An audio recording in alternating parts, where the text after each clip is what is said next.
Look at how fake this fight is. Tyson could have ended it with a knockout here, but instead, he chose to just run around and do nothing. Evander Holyfield in the body, uppercut. It was in the contract. No uppercut. No uppercut.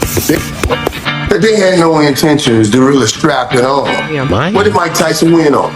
Uppercut. Mike Tyson has addressed speculation surrounding his recent fight with Jake Paul in Dallas. Critics question the bout's authenticity, with social media buzzing about alleged pre-planned outcomes.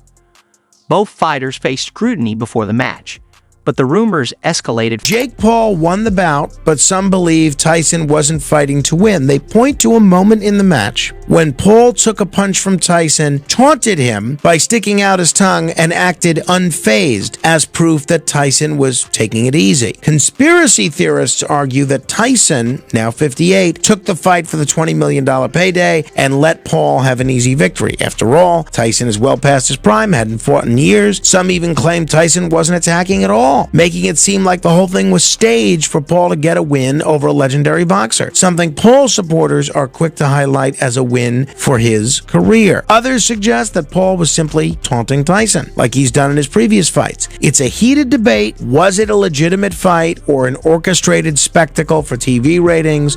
And so Jake Paul has faced accusations of staging fights before, raising concerns about the integrity of competitive boxing. However, Mike Tyson has now spoken out, offering his perspective on what transpired during and after their much-discussed match. So I'm watching this fight, I'm watching the recaps because I love boxing. And it has come to my brain, like it is processed in my brain, that this is fishy. For example, the rules. He got paid more based on the round. Now normally, from my experience, again, this is low-level professional fights, this is not marquee fights. Normally, if you knock somebody out, you get some extra money. Like in the MMA, you get fight of the night, you get an extra 50 to 70 grand. Whereas here, if you win all 8 rounds, you got a bonus. And there were certain tells, right? Like when Tyson literally sees a clear shot and he holds back. And you see that Jake Paul's hands are down, his face is wide open. By the way, guys, Jake Paul's defense was atrocious. His hands were down the whole time. Mike Tyson revealed he nearly died in June after losing half his blood and undergoing 8 transfusions. Despite this, he completed 8 rounds against Jake Paul in front of 72,000 fans, expressing gratitude for the experience. His medical struggles were known, but their severity emerged only after the fight. The event also featured Katie Taylor's disputed win over Amanda Serrano. Finally arriving in my path and in my destiny, and it just feels good. I can't come up with 2 names who could capture the entire gambit of fans, both involved in boxing and not, old and young. It's a special moment, and who I have tonight, I'm gonna go with Tyson. I mean, he's looking slim, he's looking big. I don't know, something about me, I'm just in the present moment. I'm ready for war, I'm ready for action. God is with me, God is protecting me, so didn't feel a thing.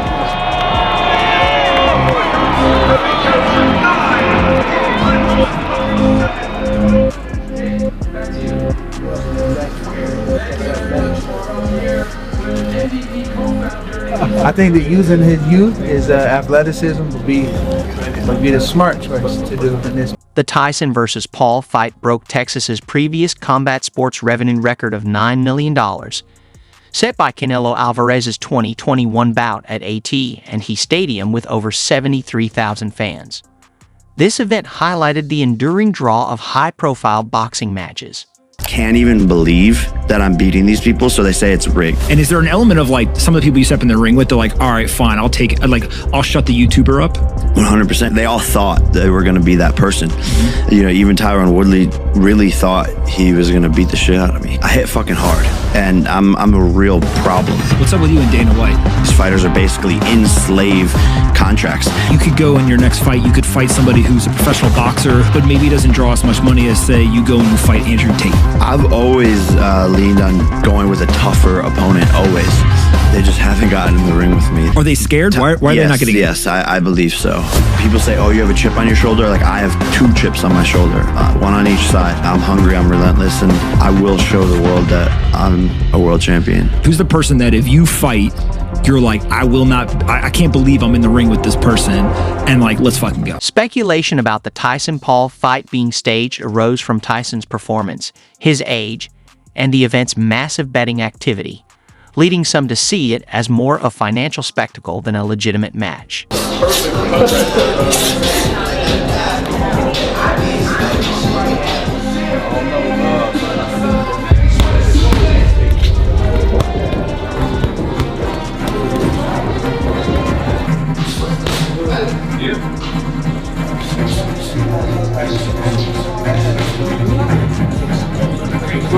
By unanimous decision, and still, Everything you've ever done, Jake, tonight. Tonight is the moment. We've been waiting on this. We've been waiting on this. Waiting on this.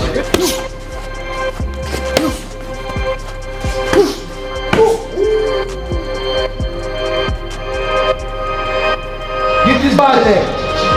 Get him out your way. The rumor of a scripted Jake Paul versus Mike Tyson fight intensified after a fake script predicting Paul's round 5 knockout circulated online. Despite the buzz, no credible evidence supported the claim. Similar allegations had plagued Paul's past bouts, fueling ongoing skepticism from boxing purists about his legitimacy. When I met Jake Paul, I knew he had a unique offering for combat sports because he had a captive audience. No different than KSI and Logan Paul, right? They come with a fan base that is rare to find in boxing or MMA. In traditional ball and stick sports, by the time you become a pro, you often have a fairly meaningful audience, so you can convert that. So when I met Jake, I said, okay, that's pretty unique. Now, his audience was vastly smaller when I met him in October of 2019, but it was still like 25 million people across platforms, right? Plus his YouTube. I always believed we could do some very meaningful, disruptive things. I said that to multiple companies that I pitched Jake Paul to. I said that to peers who I worked with. I said it to individuals that we wanted to partner with at the time to say, trust me, you want to be a part of this. We're going to build something very meaningful in the next 5 to 10 years. So I knew it could happen. Speculation about the Jake Paul versus Mike Tyson fight being scripted arose after a fake script surfaced online, predicting Paul would win by a 5th-round knockout. Fans further fueled the rumors by pointing to moments in the fight where Paul appeared to signal Tyson to ease up, intensifying suspicions that the match was staged. Landing some big shots and knocking Jake around the ring. But that changed when Paul clenched with Tyson. It's alleged he whispered into Tyson's ear to cool it, and the message was confirmed received by Tyson with the affirming tap on the back. After that moment, Tyson became a stick in the mud, standing directly in front of Paul with no more aggressiveness to him. Like here, for instance, Tyson can see the right hand plain as day and makes no attempt to slip it. My next reason is Tyson was definitely pulling his punches. Tyson looked as if he was struggling to hold back and not throw punches at Paul. Here's a perfect example. Tyson deflects the shot off his shoulder, comes up in perfect position to land a counter right hand, but does nothing. Very uncharacteristic. And my final reason is Tyson biting his glove. The reason he was doing this was to remind himself not to throw punches and let Jake... Paul's taunt after Tyson's punch, sticking out his tongue, sparked rumors that the fight was staged. Some fans believed Tyson was signaling happening if there wasn't an appetite for them. I think the Netflix viewing figures and the attendance would show you that there is a huge demand for it, but I'd also question, just because you can do something, should you do something? You know, was that really... I listened to those vox pops there from the fans saying, you know, it was one last opportunity to see Mike Tyson fight. Well, would it not be better served going on YouTube and watching a prime Mike Tyson? Did you really get the value out of the money that you paid for the ticket to go and watch him? I'd question that. That's kind of one of the things that was my immediate reaction to hearing what the fans had to say. But it's opinions, isn't it? It wasn't for me as more of a pure boxing fan. Nostalgia certainly took over, and I think some people got carried away. But that's not to throw any hate on Jake Paul. The fight's outcome drew criticism, especially after it was delayed in June due to Tyson's health scare.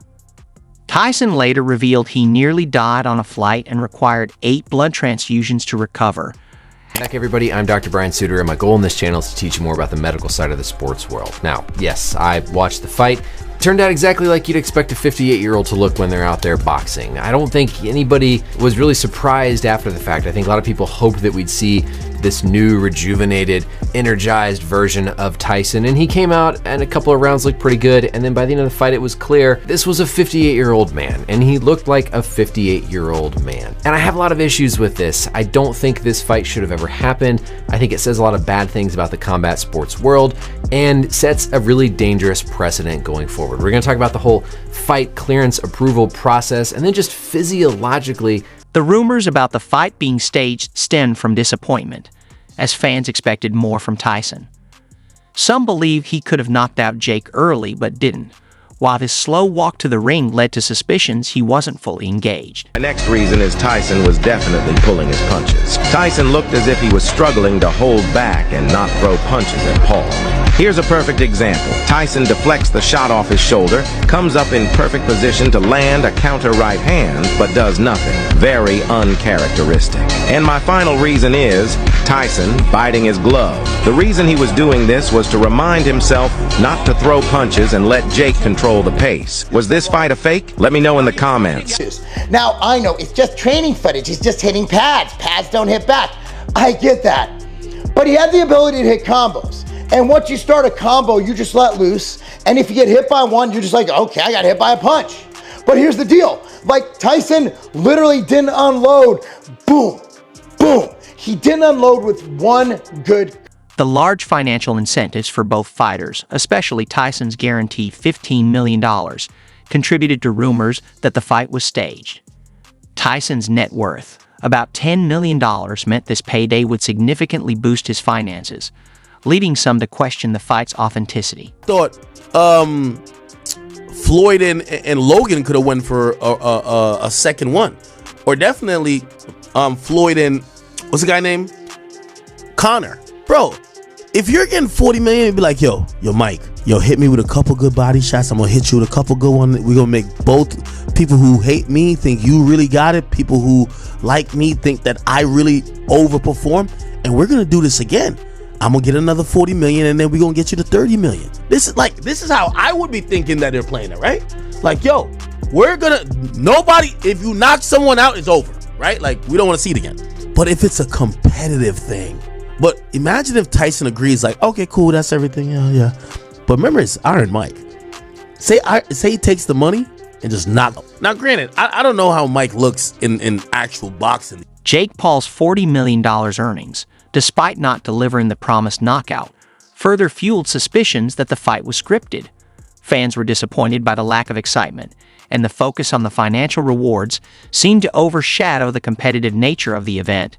The best fight I possibly could, but when someone's just surviving in the ring, basically, it's hard to make it exciting. So I couldn't really get him to engage me or slip shots and, do something super cool or whatever. But I don't care about what people have to say. They're always going to have something to say, and that it is what it is. There was a point where, I was just like, okay, he's not really engaging back. And so I don't know if he's tired or whatever. And I could just tell, his age was showing a little bit, and I just have so much respect for him. And that violence war thing between us, after he slapped me, I wanted to, be aggressive and take him down and knock him out and all that stuff. But that kind of went away as the further fueled suspicions that the fight was scripted. Fans were disappointed by the lack of excitement, and the focus on the financial rewards seemed to overshadow the competitive nature of the event, intensifying rumors that the match was more about profit than genuine competition. That's like me getting out there trying to return one touchdown for old time's sake against some 20, 21-year-old guys who can run 4.3. It's not going to happen. So you couldn't do it, is what you're saying that? I could not run a 100-yard touchdown like I did come back on. They can't do it anymore regardless. I pull a hamstring. They haven't done it since you. Mike, I need about a year. Preach, Mike Ryan. Months?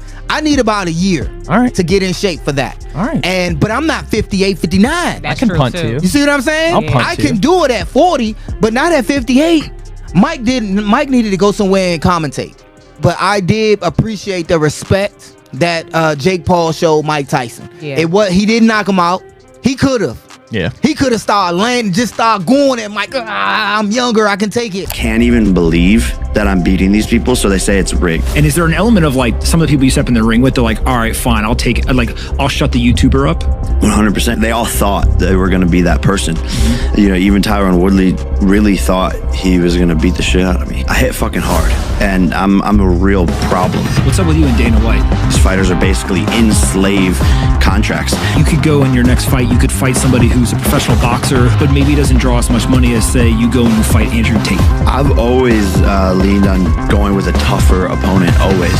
They just haven't gotten in the ring with me. Are they scared? Why are they not getting Yes, I believe so. People say, oh, you have a chip on your shoulder? Like, I have 2 chips on my shoulder, one on each side. I'm hungry, I'm relentless, and I will show the world that I'm a world champion. Who's the person that if you fight, you're like, I can't believe I'm in the ring with this person, and like, let's fucking go?